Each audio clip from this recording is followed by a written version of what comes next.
Hello everyone, welcome back to another show, another week, another damage report. We're still under lockdown. I'm still John Ederola, and thankfully still joined by Francesca Fiorentini. How's it going?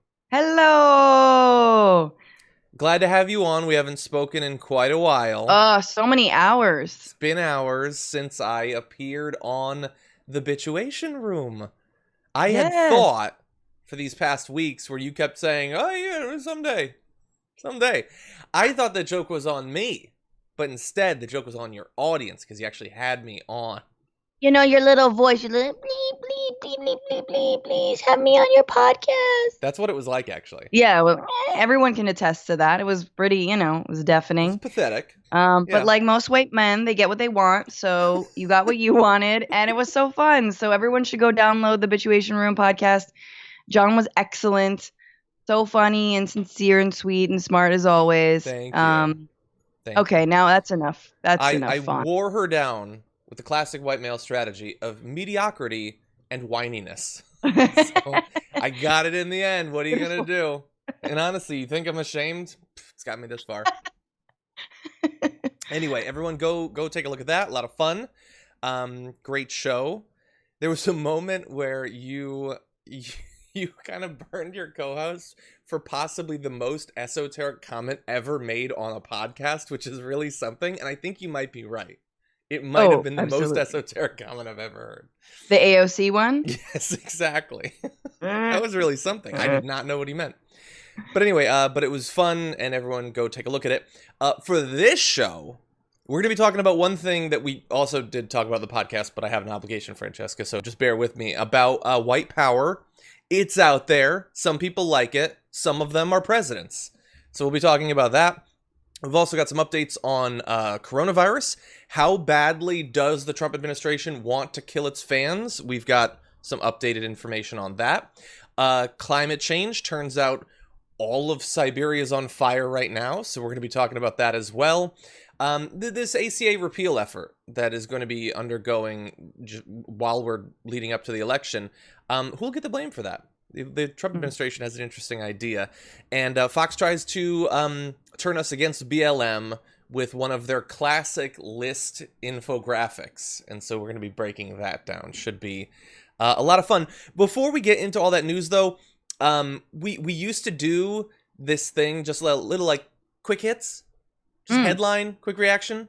And there's a few things we don't have time to do big things on, but I just want your opinion on these. So J.K. Rowling got into it with Stephen King. Now, she is, some of you know her as an author. More of you probably lately know her as incredibly transphobic. And so she had written this tweet praising Stephen King. After that, he replied to one of her tweets saying trans women are women. So she deleted the tweet and then blocked him. Stephen King, the author. What is going on? So much fragility, but I need to read the whole story to know who started it. Like, did she just like scour her tweets and delete a random Stephen King tweet? But also, I feel like King needs to further this trolling and like write a whole new book. The main character is a trans person. Their name is, Rowling or something like that. And just like, they're like a badass. And anyway, and then, we'll all buy it and, joke's on her. I think that he tweeted something that she perceived to be supporting all of what she's doing, but wasn't actually doing that. I think that's what it was. She's looking for allies. Not allies of the LGBTQ community. She doesn't want those, but she's looking for allies for her. Yeah. I do like those books, though, even though there's some really problematic stuff in them. Now I'm glad I haven't read them. I'm like, they're good. For once, not reading they're good. Is coming in handy. Yeah. Okay, next little thing. New York is apparently expecting more than 50,000 eviction cases in front of courts as soon as this week. Like right now.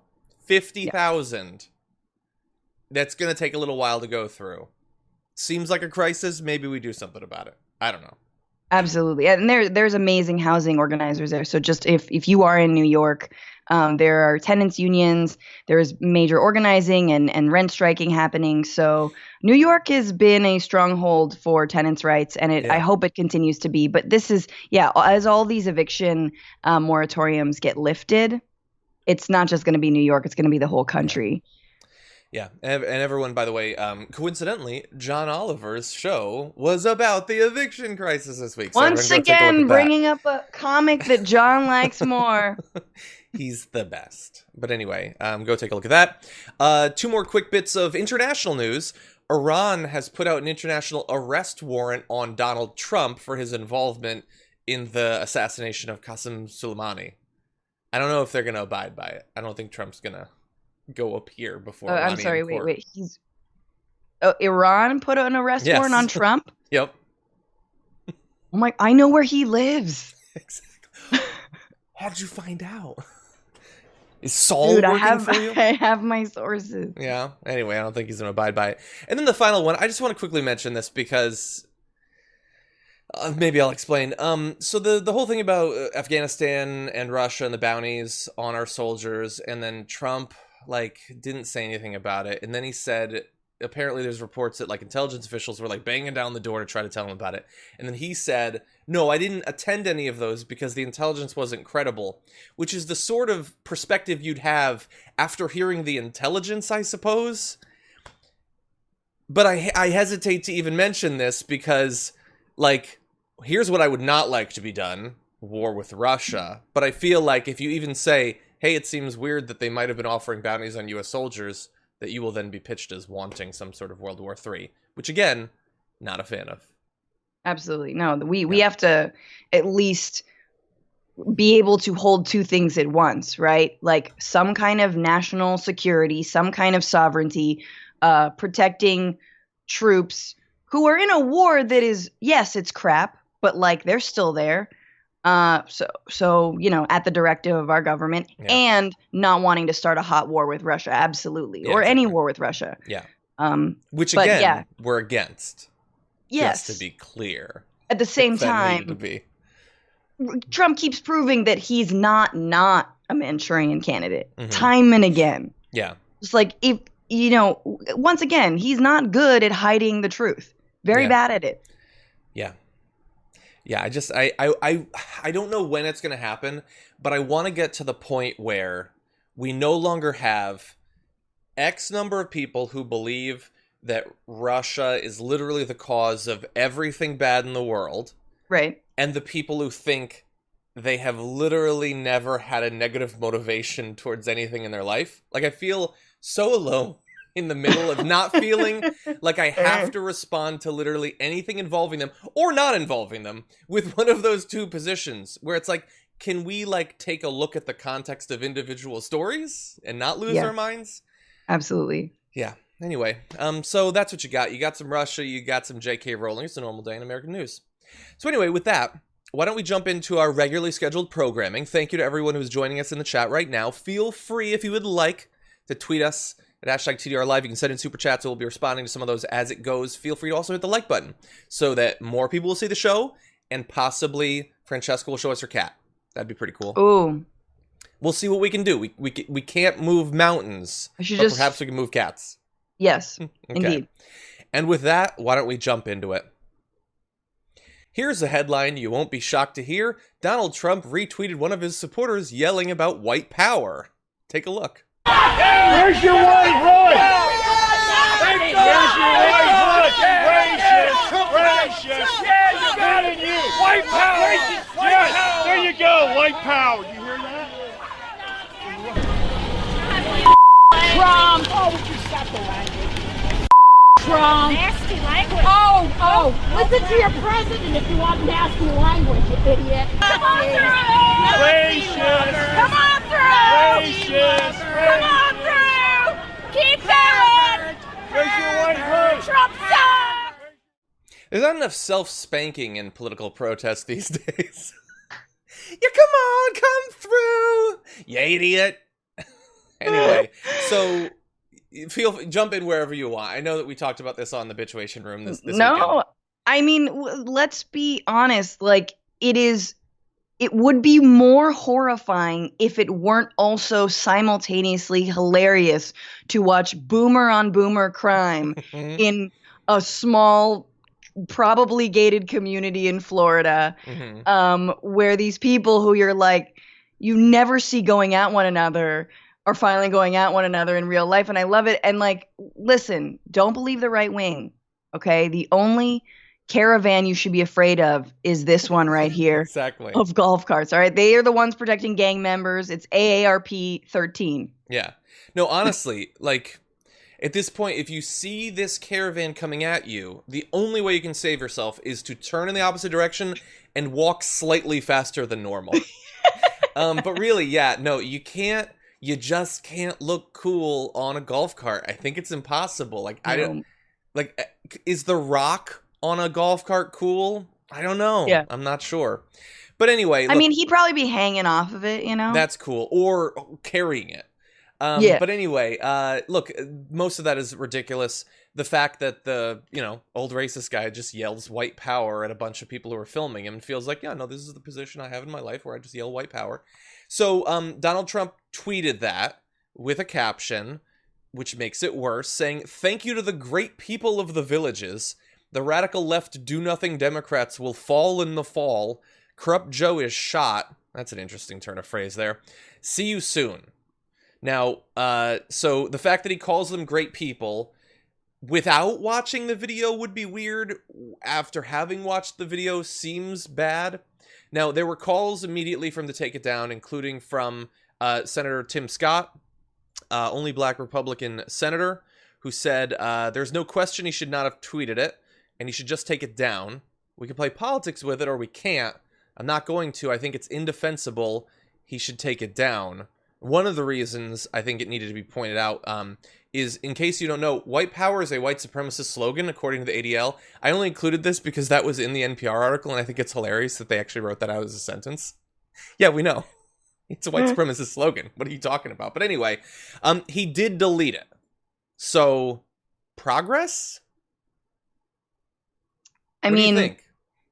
yeah, I I mean, mean, he the did best take it case down. scenario, right? The best case, he took it down, number one, and the best case scenario is that he didn't actually watch the video where someone said white power. That's the best case scenario, which is already, we have a president tweeting to the world, however many millions of followers that he has, who's not even watching the videos that he's tweeting out. Like, I'd expect that from us, or a lot of people on Twitter just like going with the headline, and that's the president.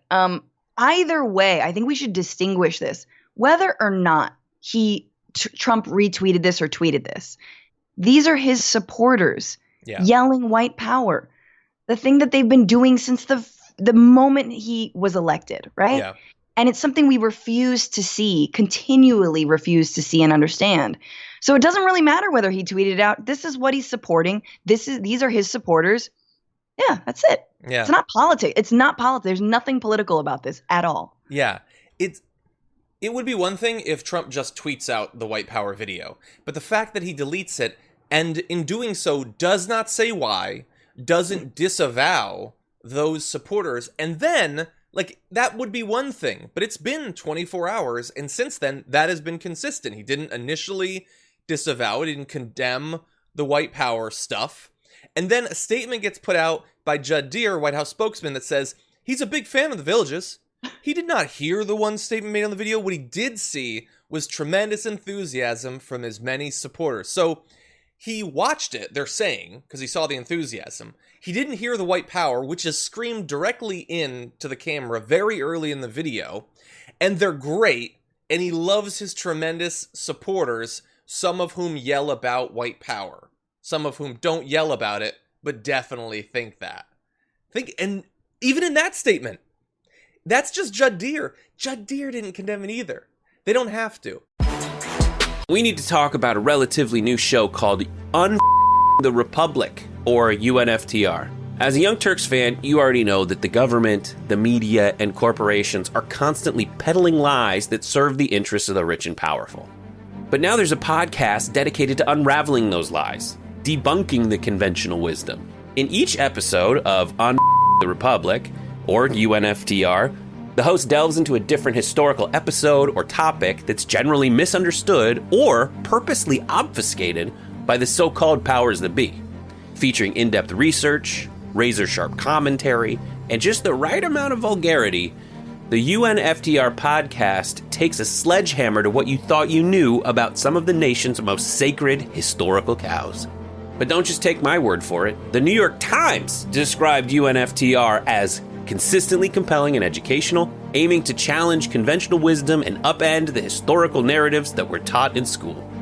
For as the great philosopher Yoda once put it, you must unlearn what you have learned.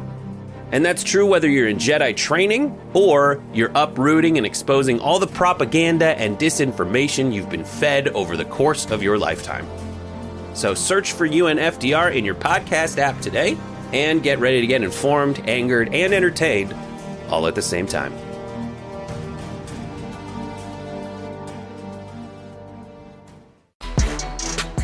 Kayleigh McEnany wants to reassure America, not that he's against white power, but that he loves those people. Very clear to me that he stands with the people of the villages, our great seniors, men and women in the villages who support this president. He stands for them. So he reassured the racists coming out of this. I've heard your concerns, America. Now shut up.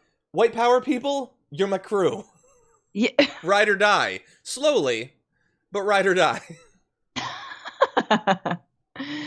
No, it is unbelievable. I mean, the other thing I'll say about this, though, is that, like, there were non-racist people who live in the villages, you know? I mean, and I think that similar struggles are playing out in a lot of wealthy suburbs around the country where actually Trump is losing support and losing support from a lot of older white women, whether they're finally, like, they traditionally vote with their husbands, or they used to be Republican and now are Democrat. I think that's actually happening. So it is sad, but also heartening for me to see, you know, lady slapping her butt in it's counter always protests. heartening for me, but always heartening when a boomer slaps their butt. But it's also, you know, I mean, it's what's so stupid about the seniors thing and what's so heartbreaking is, like, seniors right now in the middle of a pandemic, not the only ones who are suffering, but disproportionately suffering. Seniors on Medicaid. This president absolutely, if he got 4 more years, guts, privatizes, destroys Medicaid. Yeah. Yeah, he already has proposed budgets that do. Medicare, excuse me. I'm sorry, I'm saying Medicaid. Medicare, Yeah, both. they might not care as much about the other one. But yeah, Wood definitely is working now to, you know, throw, you know, 20 million people off their health insurance in the middle of a pandemic and has done nothing to protect those people. If coronavirus gets into the villages, it is going to cut through it like, you know, insert butter, hot knives, and all that. But they don't care. He has left them to die, and they don't care. They still stand by him. And why?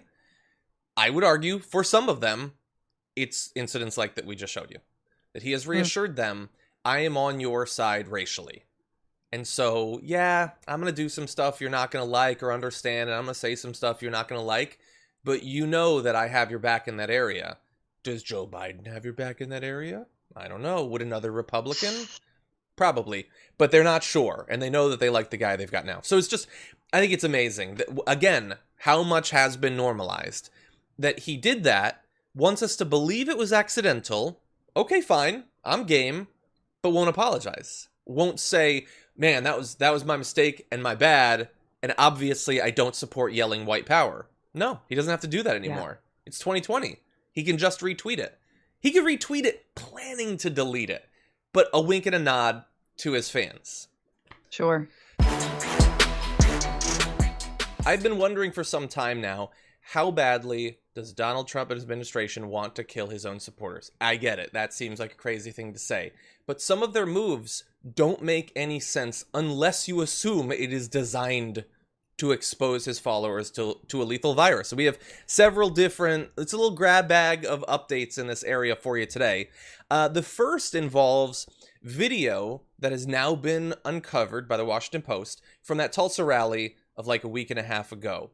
It involves the fact that apparently the BOK Center, where the rally was held, purchased 12,000 stickers that said, "Do not sit here, please," that they then spaced out all throughout the rally grounds to try to create distance for social distancing. And then this video was found of Trump staffers doing this.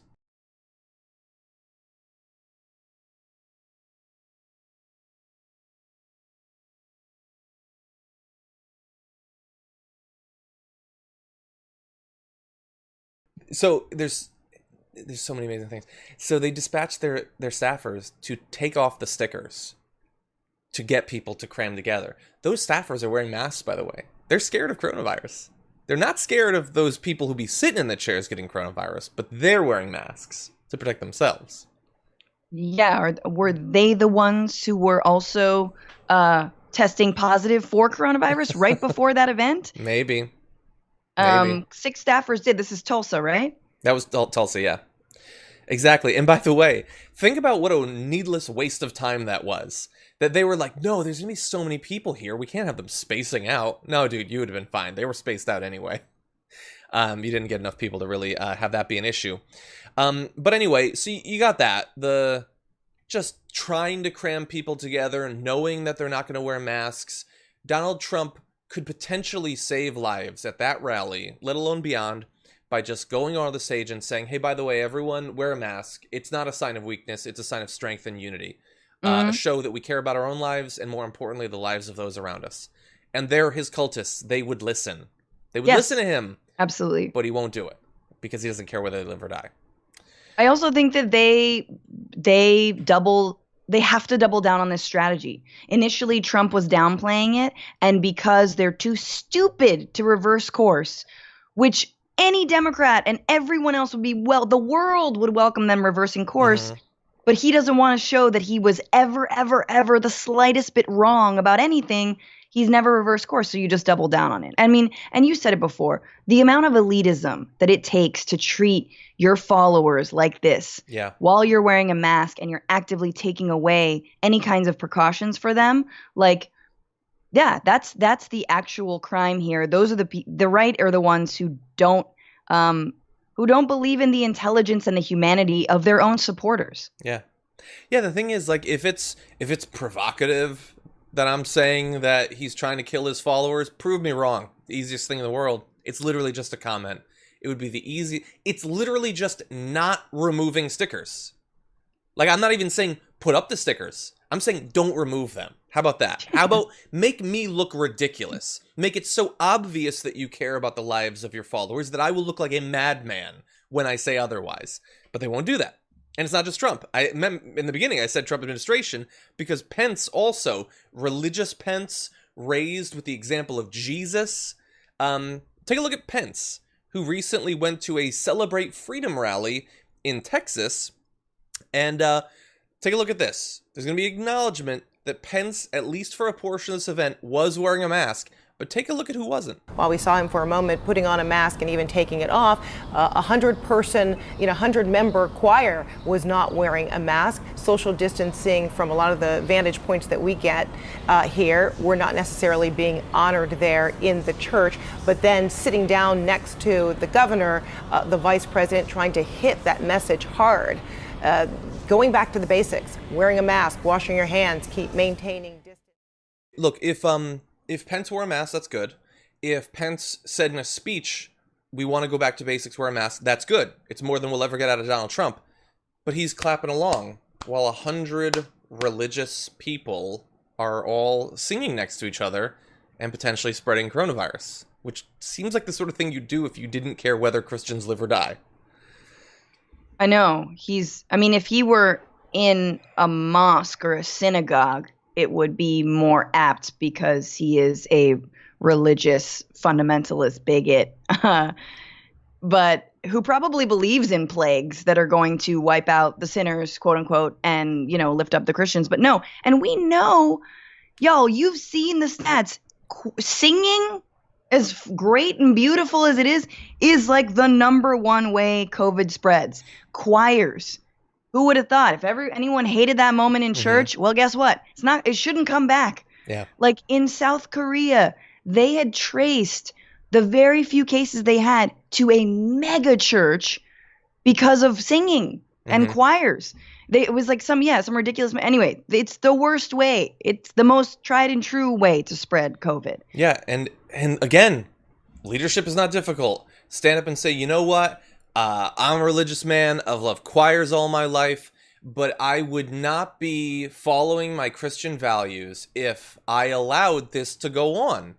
For my benefit, if you've come here to see me speak, Do not stand next to each other and then expel air out of your mouth as fast and as loud and as powerfully as you can. You can do that, especially considering that event that we showed you apparently had about 2,200 people at it in Texas, which is not doing well when it comes to the coronavirus, and probably won't do better after this event.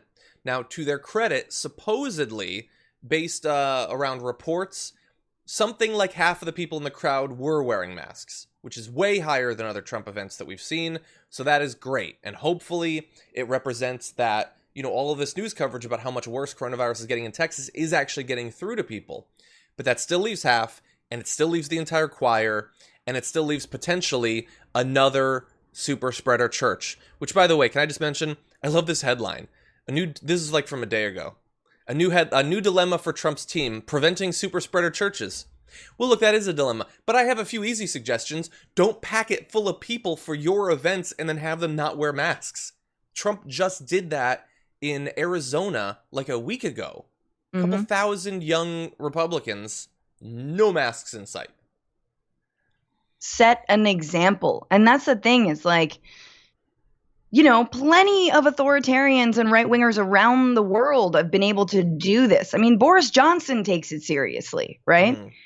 Also, he had COVID and was in the ICU with it. There's no quicker way to learn your lesson than that. Science comes at you real fast, And this is the one event in all of Trump's lying, in all of his bending of the truth.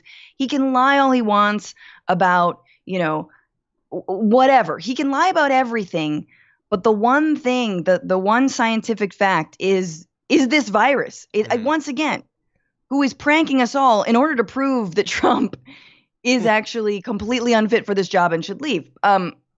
So, yeah, I mean, again, the door is there. The option is there for him to actually take it seriously at any point, but he's not, because again, he can't admit that they were wrong. Yeah.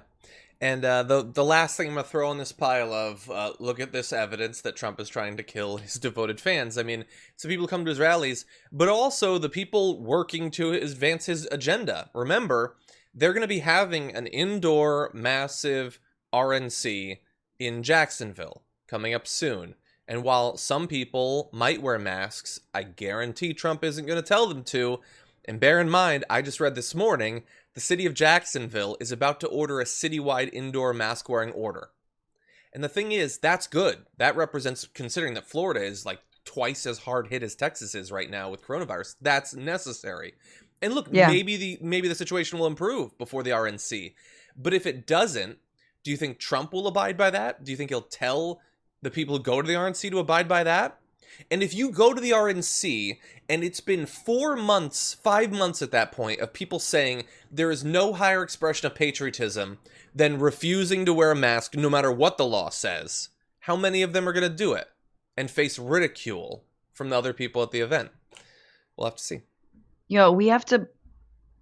Can we get to Q? How do you get to Q? Just Q. If Q wears a mask... I mean, behind his, over his, alien flesh or whatever. But isn't Q Trump? Damn it. See, I knew, I don't know enough, but I'm like, if we can get him to wear a mask. Yeah, maybe. Once we go mask, we go all. That should be the hashtag. But super fast. All the Q people believe that Q is a single individual, even though Q's communications have just been, forum posts. It could be 30 different people. How does anyone know? You've never seen the person. There's no verified, source that the stuff is coming from. It could literally be 100 different psychopaths all posting messages. Yeah, no, these are people who answer robocalls and don't understand how IP addresses work, all right? Exactly. Yeah. Prime for the picking. We all know there are parents, but, more racist, you know? One of the reasons that it seems so egregious to me that Donald Trump continues to put at risk the lives of people who come to his rallies and all of that is that it would be one thing if he had totally moved on from worrying about coronavirus. Now, obviously, in terms of doing anything about it for the country, he has. But more and more reports are coming out that his own internal fear about the disease is higher than ever before. This is coming from reporting from CNN saying As he seeks to insert rival Joe Biden's health into the presidential campaign, Trump has voiced escalating concern about how it would appear if he contracted coronavirus and has insisted on steps to protect himself, even as he refuses to wear a mask in public and agitates for large campaign rallies where the virus could spread. They say that when he travels to locations where the virus is surging, which is pretty much every place he goes to for some reason, every venue the president enters is inspected for potential areas of contagion by advanced security and medical teams, some of whom, like Francesca pointed out in Tulsa, got coronavirus while doing this. According to people familiar with the arrangements, bathrooms designated for the president's use are scrubbed and sanitized before he arrives. Seems like a waste of time considering he seems like exactly the sort of person that would absolutely blow up a bathroom. But anyway, staff maintain a close accounting of who will come into contact with the president to ensure they receive tests. And it's even more deceptive than this. Because apparently, while the White House phases out steps such as temperature checks and required mask wearing in the West Wing, changes meant to signal that the country is moving on, those around the president still undergo regular testing. So nationally, and even inside of the White House, it's all, oh, no, we're totally cool. Don't worry about it. But all the barriers around Trump specifically are still at an all-time high, showing that he does get the threat. He just doesn't care if it affects anyone other than himself. Yeah, no. Poor guy. He's painted himself into a corner here with his own feces. It is no, seriously though, because it's like all you got to do is put on a mask. Just put on a mask. Just do it. Mm-hmm. And he can't, and he won't. But once again, the way that this shows the disrespect that he has for his own base and that he takes them for granted, he thinks they're not smart. He celebrates the fact that they don't believe in science. He has his bathroom cleaned, but not the general public's bathroom cleaned. Yeah. Yeah, for him, it's scrubbed down surfaces. For his fans, it's removing advisory stickers. Yeah. And like, God, you would, yeah.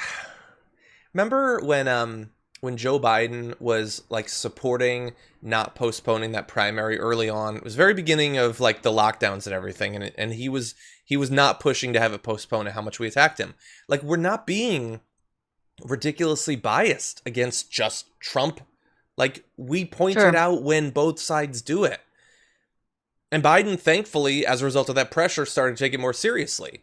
But the fact that the president can care so little about whether his followers die, and they don't care. It doesn't seem to affect them. You don't see, tons of posts about, I was a loyal MAGA head, but like, the guy doesn't seem to care if my family dies of COVID. If that doesn't get through to you, what possibly could? If your own life doesn't inspire you to move on from this movement, what could get through at that point? I don't know. I mean, this is the moment we've been asking, right? Like, what would happen if Trump actually did go out on Fifth Avenue and shoot somebody? Well, that would almost be better than what's actually going on right now, which is 127,000 people dead. Mm-hmm. The majority of whom are because of a lack of federal action and Trump's inaction. He's killed way more than one person on Fifth Avenue. Yeah. And like, so yes, the answer is yes, there would still be support for the president if he went out and straight murdered someone, because he's essentially murdered many, many, many, many, many Americans, including his supporters. And it's so counterfactual because it's like, don't you need them to make it to November, bro? Yeah. Like, don't you need them to support you? I get they have apparently made the seemingly death panel sort of calculation that the voters will lose from our political strategy vis-a-vis coronavirus is less than the voters we would lose if we now sent the signal that we need to take this seriously, and we might confuse people because we obviously weren't for months. That is some darkly immoral political calculations. But that seems like that's what they've done. And the other calculation they're making, and it's similar to that, John, is that perhaps Democrats take this more seriously, right? And perhaps communities of color that are being harder hit take this more seriously.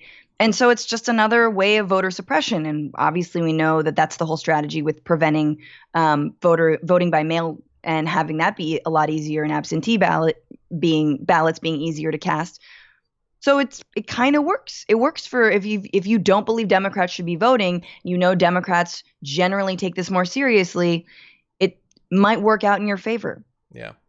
By the way, I also want to mention one other thing. We try not to make every show exclusively about coronavirus, but I read that the percentage of those hospitalized from coronavirus that are in younger age demographics is now higher. That this second spike, it's really just a continuation of the first because we never really got out of it, is younger. And I don't remember, it might have actually been you tweeting that apparently there's evidence that with the Spanish flu, the same sort of thing happened, that initially it rampaged through older, weaker, populations immune-wise. And then the second one started to hit seemingly healthier people. And the thing is, we know that there have been young, not just conservatives, but a lot of them conservatives saying, why should I have to stay home? I'm young, I'm strong, I want to go out and work. Well, apparently it's coming for you now. Anyway, it's going to be really interesting to see.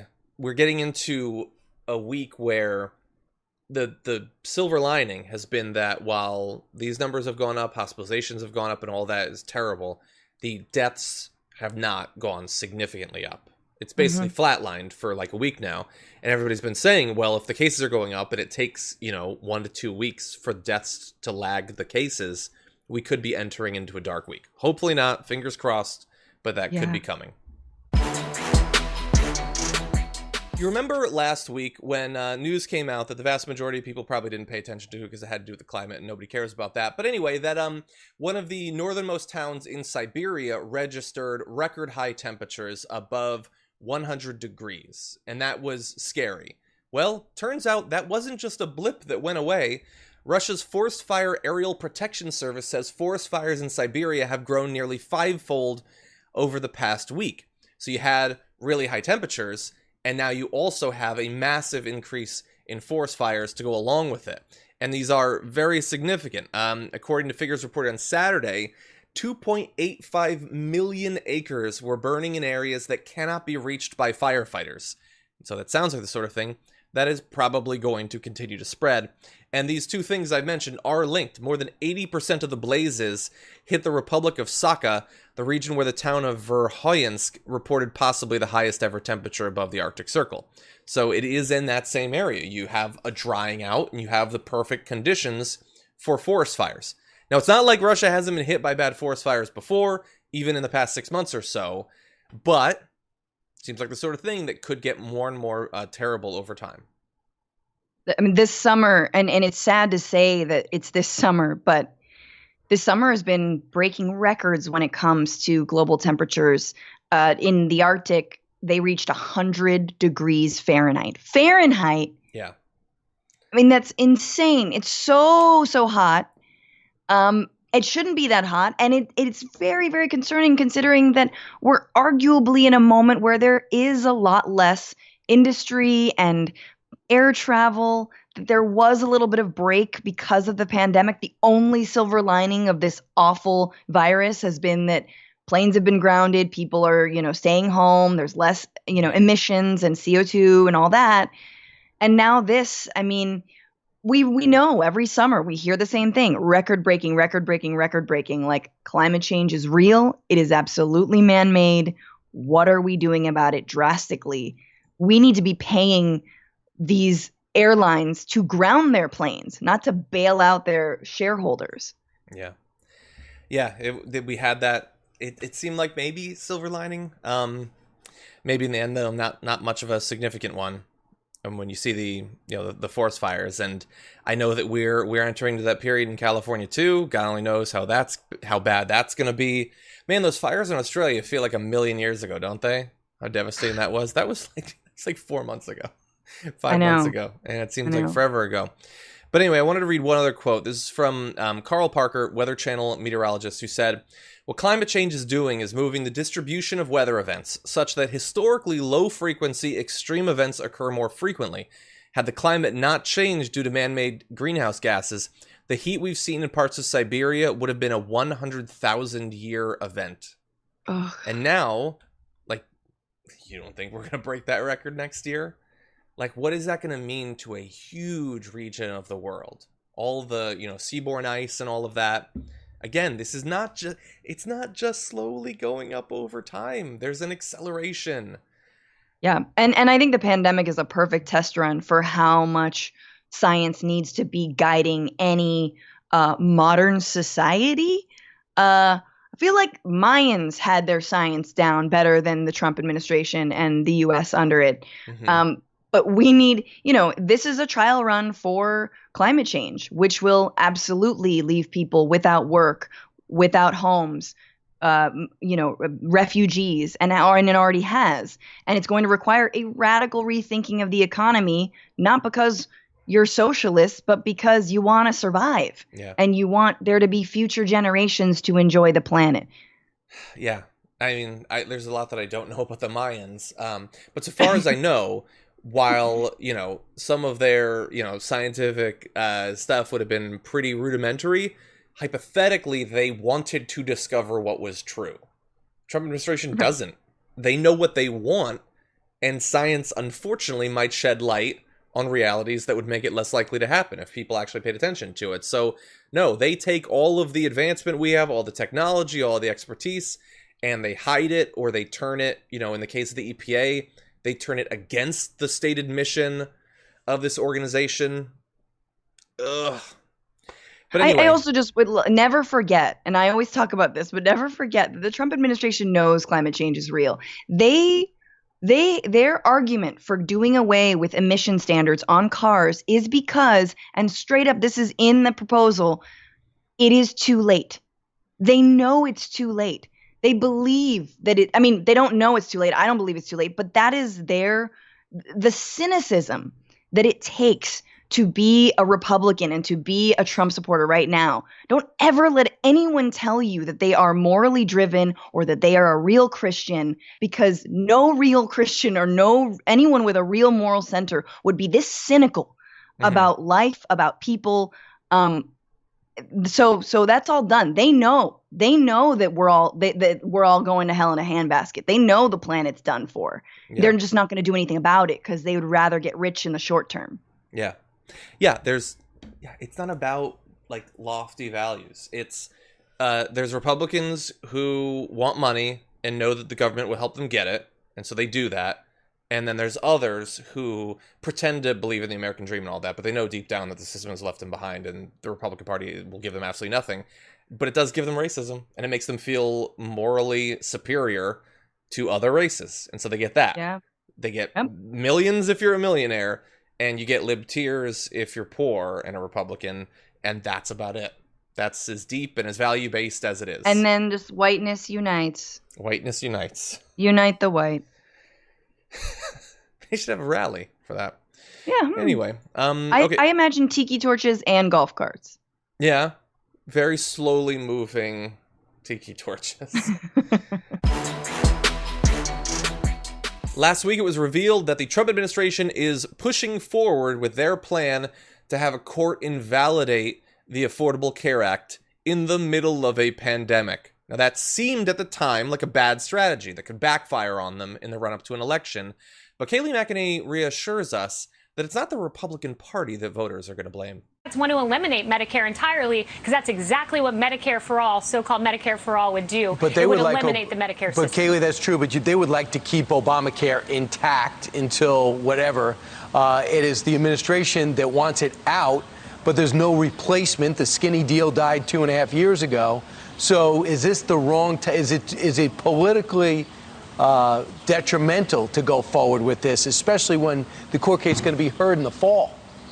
Well, no, because I think, look, the American public looks at this, and what they say is this: if Democrats passed an unconstitutional law several years ago, then it's on Democrats to come forward with a solution. Democrats got us into this quagmire to begin with, and their untenable solution of government takeover of health care is not the answer. We've put forward. So, in case you missed that, the Democrats want to destroy Medicare by instituting Medicare for All, which is ridiculous for the obvious reason, but also because the vast majority of elected Democrats don't actually support Medicare for All.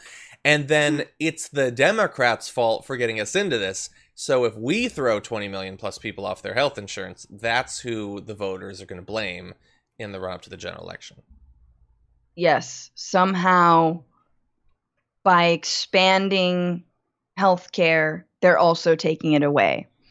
And I guess I'm just amazed that Republicans still think it is a good strategy to roll back and gut the ACA. Like, still, after all the town halls in 2018, after the outcry, after so many people came out to say that, no, we need the ACA. In fact, we need more than the ACA. And now during a pandemic, you still think this is politically smart? Like, that's so 2009, you know? Like, nah, you've lost. Like, we're on to other fights now.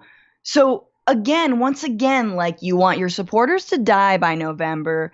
And then the ones who don't die, you want to strip them of their health care and their ability to see a doctor and effectively foment their death. Like, what is the strategy here?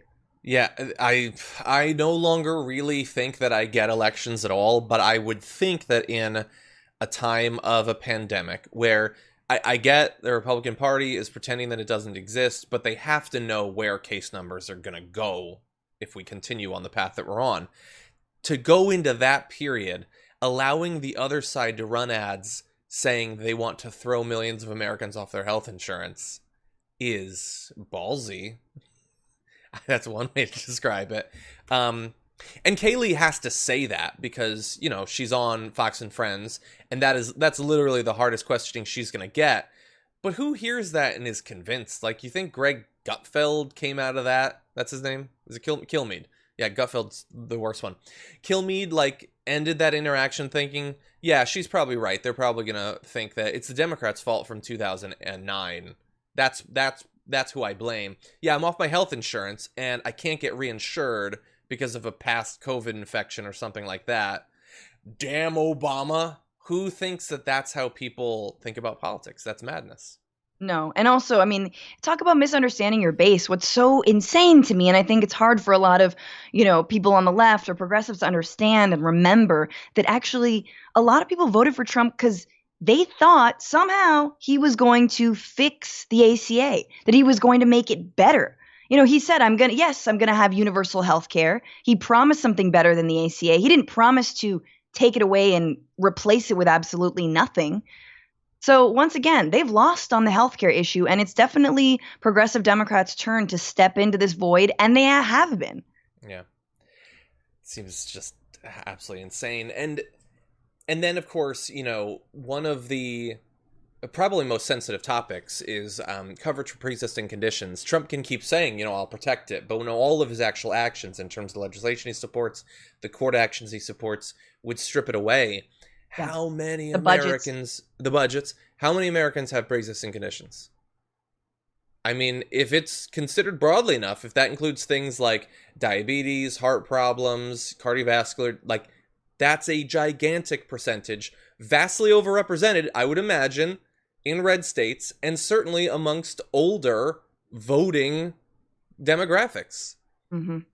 It is just, and like, because as you pointed out, it seems so 2009, it's so incomprehensible a strategy that the only thing that could potentially explain it is, I mean, directly taking the orders of the companies that are going to be destroyed if Medicare for All gets put in effect, but and maybe they see it as, if we attack the ACA and the Democrats become focused on protecting the ACA, at least they're not pushing forward on replacing it with something stronger. That maybe it's sort of a holding pattern, it's a diversion or something like that. But it's a diversion that could hypothetically lose them elections.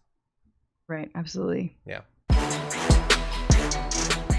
Fox News has watched as the protests have developed, and they've seen the massive swing in opinion towards Black Lives Matter. The movement has become more popular than ever before, but they're not going to take that sitting down.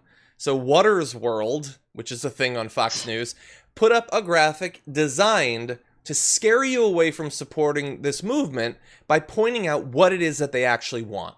And I want to address some of these because they are scary. Francesca, did you know that the movement for Black Lives Matter wants things like no bail and releasing prostitutes from jail and not killing people in jail and making sure people are educated and have health care? What? Publicly financed campaigns. That's very scary. What? Obviously, the graphics team at Fox does it again. There is totally a lefty mole inside of that whole team. Like, so hats off to them. Keep your job and keep on producing these amazing graphics, as if you don't know that it will become an immediate meme. And you're basically memeing yourself at that point. It's a self-memeing, a classic self-memeing. You're self-owning, self-memeing. And it's what's so great about this is that the movement for Black Lives is super broad, and it is about economic justice, and it is about climate justice. It is about the military budget shrinking so we can redistribute those funds into communities that need it, into infrastructure. And so, they could have put sort of the more like defund the police parts, or, no cash bail, or I don't know, whatever they think is scary about racial justice. But they didn't. They were like, hey, look at how incredibly expansive. It's almost like racial justice is the key to a healthier democracy. I don't know. And so it's great. It's just, hey, doing our work for us. Yeah. Yeah, and I get a couple of these, maybe like when you say something vague like redistribute the wealth, which I love that it's, I think they mean something to do with taxes there. Like, if you imply that people who work for a living should get more money, it's redistributing the wealth. If you push for, cutting corporate taxes literally in half, which is what they did, that's not redistributing wealth. No, that's how framing works. But anyway, they do have defund the police. I lied, but still, yeah. Well, so, and that I understand there were concerns about that messaging. I don't think it's really worked out the way the critics thought. Originally, reparations is going to be considered, dangerous, even though I can only imagine how much benefit there would be to the economy if they actually did that. And cutting the military budget, shockingly, despite individual wars becoming far less popular over time, that is still considered extreme. It's mind-blowing to me all the good we could do and still have the biggest military in the world if we cut it by 50% or more. But anyway, what this reminded, I think you alluded to this, it reminds a lot of people of when Sean Hannity tried to fearmonger over AOC by posting literally my dreams in a graphic back in 2018. No, she supports women's rights? She supports seniors? In America? In this economy? There's such a Turing test if you're a right winger, though. Like they're ink blot tests to see if you're a right winger, because like the first thing on the movement for Black Lives is like reparations. So it's like if you're triggered by that, you might be a right winger, you might be a racist even, So it's like I get it. They've improved a little bit, but it's still kind of a wonderful roadmap, and we should all look at the movement for Black Lives, which has put out these proposals. And, I would just say that to Black Lives Matter's credit, for example, in Los Angeles, they're putting out whole new city budgets, right? Called the People's Budget. And it's basically like, hey, city council, here is how you can move money from things like unnecessary law enforcement, which is killing Black Americans, into education, into healthcare, into things that we really need. And so kudos to them. I mean, again, this movement is broad. This movement is inclusive. This movement is transformative. Yeah. Yeah. And I'm sure, I guess some old conservatives look at that and think, oh, no. But I don't know. Are college-age Republicans looking at it and thinking that's Mao? I don't know. Maybe they are. Maybe they see Mao everywhere they turn. Publicly financed campaigns like the Nazis did. I don't know. That's the strategy. I guess they know what they're doing. They're the masters of propaganda. The Fox campaign against Black Lives Matter has been fast and furious. Sure. Tucker Carlson said that the Black Lives Matter movement is an insidious attempt to end liberal democracy and challenge Western civilization itself. Oh, always Western Civ. Western civilization, everyone. I'm not saying anything. Western civilization. You get what I mean? You get what I mean? Do you get what I mean with Western civilization? I was blowing my dog whistle. I heard it. My God. He's just a racist. That's all he is. The rest of it is bull stuff. He's a racist. That's all he is. Yep. With his Western civilization. And then Geraldo Rivera, who I have more expectations for, but not much, compared the Black Lives Matter protest to a ghetto civil war. Oh my God. That's a direct quote. And complained that, quote, because of political correctness, we don't talk about it because people are afraid that they'll be considered not woke. If you go around talking about it being a ghetto civil war, you might be called not woke. Maybe. What does that even mean, ghetto civil war? I don't know. I mean, I think I get where he's going with it, but... He's just calling... I mean, that's just his way of calling people thugs. Yeah. We had a civil war, and you guys lost. So then you systematically move that war into the so-called ghetto. I'm sure it is a convenient just lining up that the Civil War was fought to enshrine racism in the economic system and all of that. And this trying to get justice for black people, they're calling a civil war, as if it's as racist as the original one. Anyway, and then can we end on a stupid note? Please. Charlie Kirk tweeted, any company that funds Black Lives Matter is funding an organization that is committed to keeping black people perpetually poor. Why was I not a conservative? I put words into my scaremonger scrambler, and they come out like tweet. Tweet. The bar is so low. Yes, Black Lives Matter. They just want to see black people poor forever. Just say whatever you want to be true and just say it. The only thing that surprised me about that tweet is that he didn't end it with one of these. Because he loves doing that. He loves giving across the idea that he's thinking via cartoon. When at best, he's doing a cartoon version of thinking. Anyway. What's so incredible about the way the right frames black issues and issues they don't understand or believe in is that it's always from this the left is trying to keep you down and trying to tell you that you're poor almost, and like they're just trying to tell you that police brutality is real. They're just trying to tell you that the prison industrial complex preys upon black communities. They're just trying to tell you that, you know, the drug war was designed to lock black and brown people up. Like, it's all in your head. You know, it's like, what?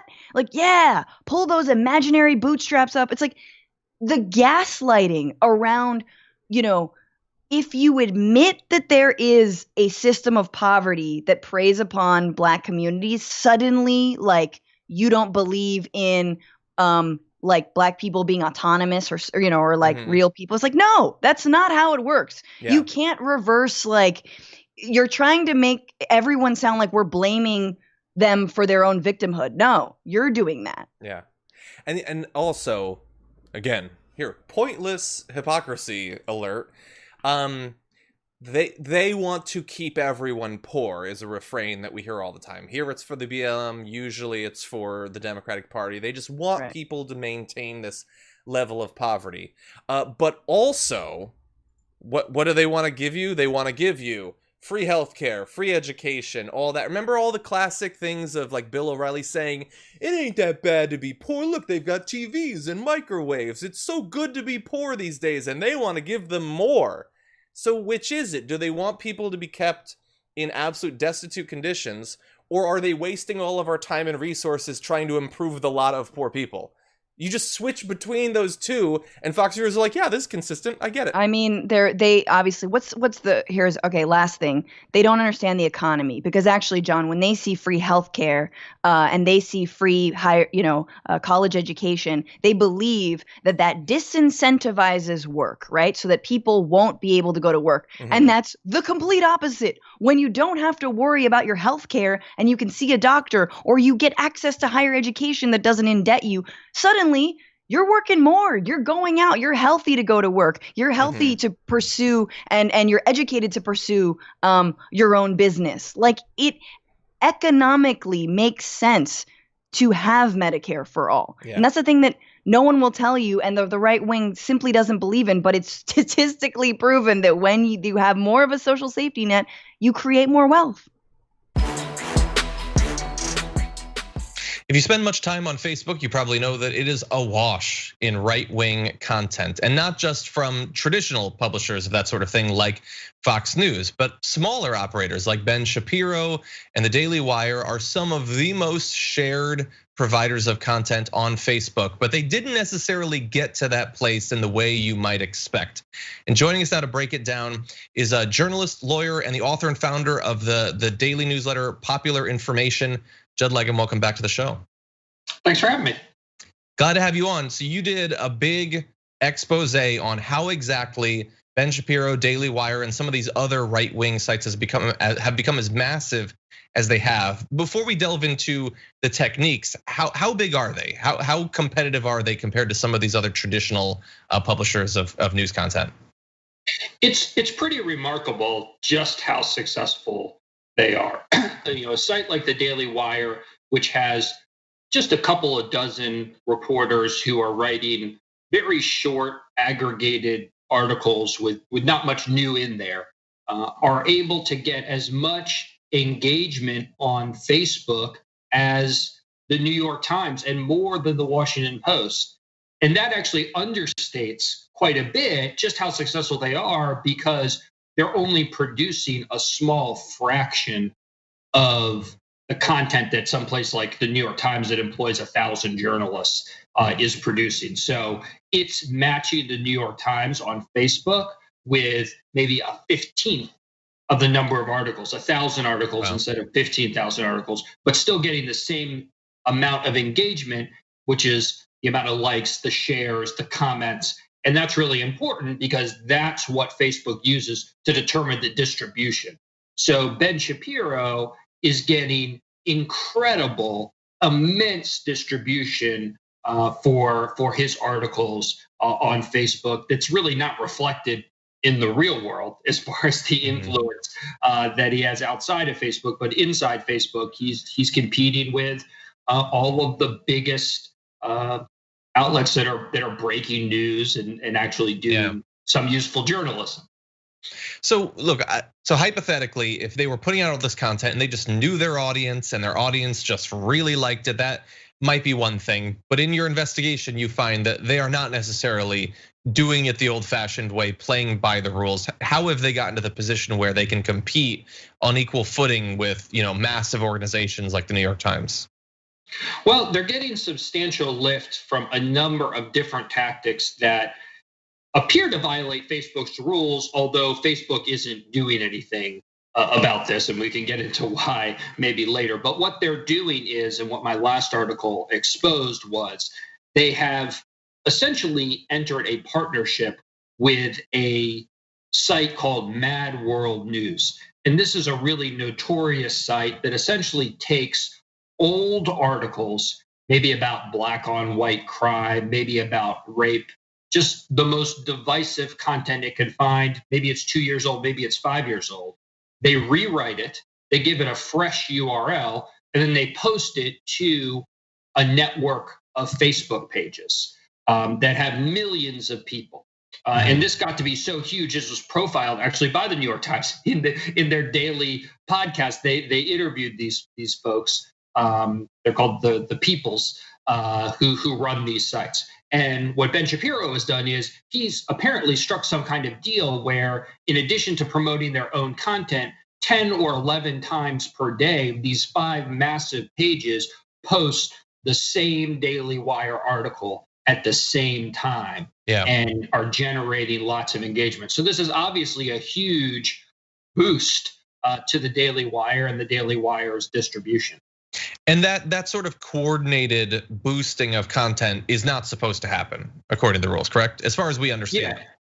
As far as I understand them, definitely not. It says that you can't engage in these artificial mechanisms to make content seem more popular than it is. So you have a site that says they're the Mad World News site, but all of a sudden they're promoting the Daily Wire. And they're not just, now it would be one thing if they said, oh, Mad World News just happened upon a Daily Wire article and decided they liked it, and they were going to post it. That would be fine. But if over 3 months, and this is what I established in my investigation, 10 or 11 times every day, all 5 pages that are controlled by this junk Facebook network post the same Daily Wire articles every single time, well then, by common sense, you realize this is not just them happening upon the articles, this is a deal. And it's likely a financial deal where Ben Shapiro and the Daily Wire are paying these people to promote their stories.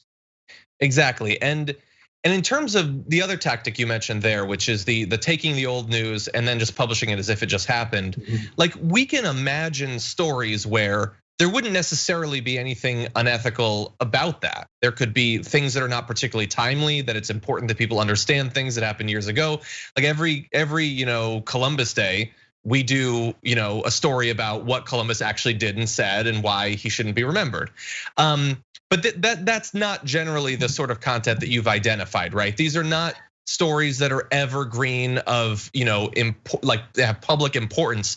These are just racially divisive stories about individual people that are not still newsworthy in the traditional sense, correct? Yeah, I think that's one issue. Like one of the stories that we highlighted in the piece, because I thought it was pretty effective at communicating what was done, is it was a story about a man and his family who were just innocently on the side of the road waving Confederate flags. Why they were doing this, I have no idea. But apparently a man drove up in his car and pulled a gun on them and then drove off.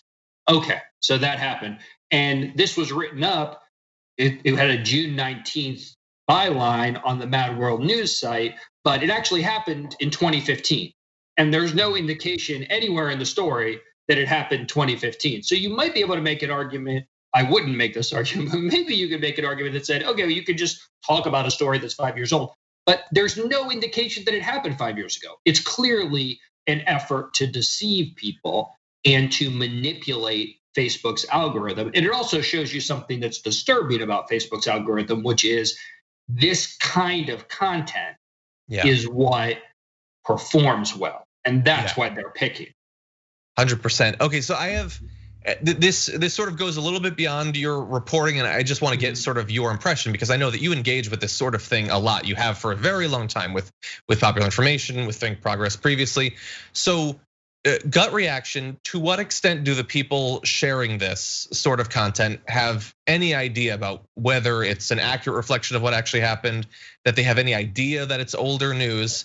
So that's the first part. And the second part is, would they care if they knew? Or do they just like engaging with this sort of racially divisive and sort of emotionally extreme content?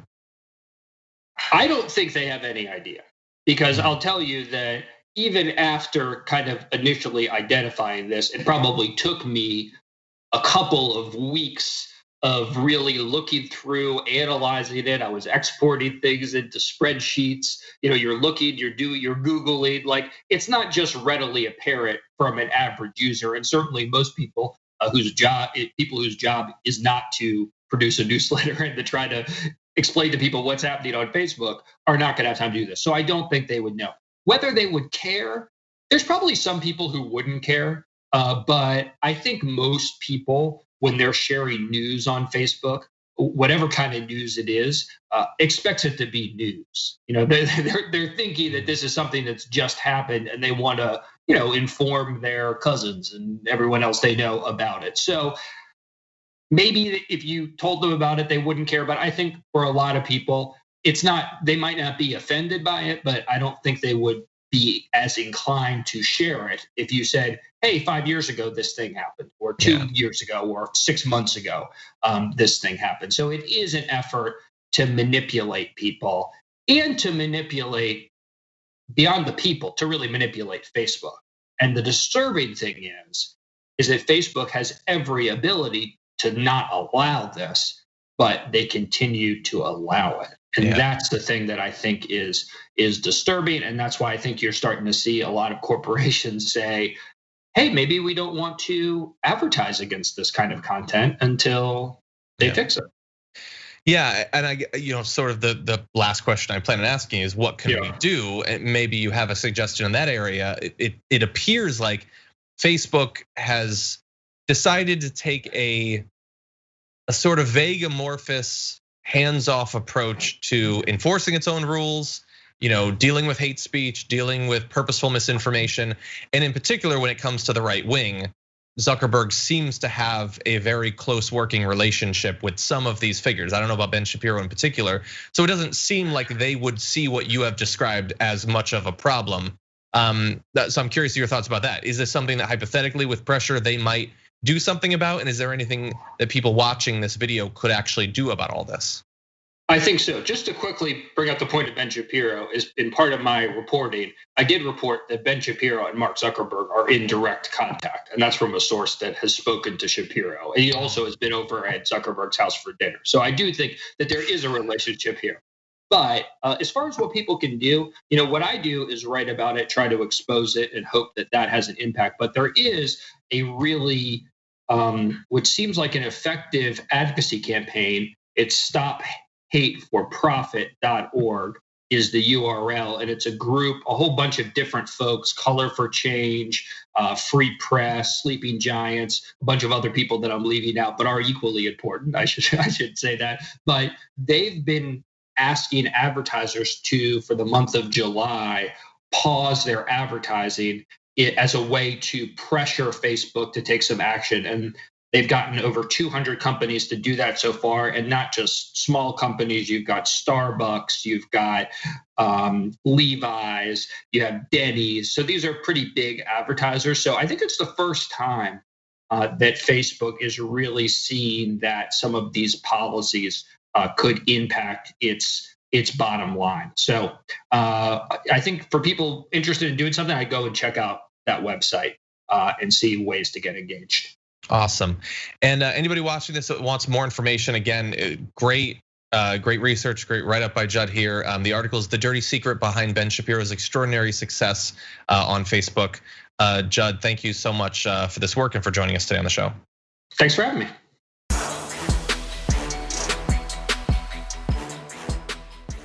Thanks for listening to the full episode of The Damage Report. Support our work, listen ad-free, access members-only bonus content, and more by subscribing to Apple Podcasts at apple.co/TYT. I'm your host, John Derola. I'll see you soon.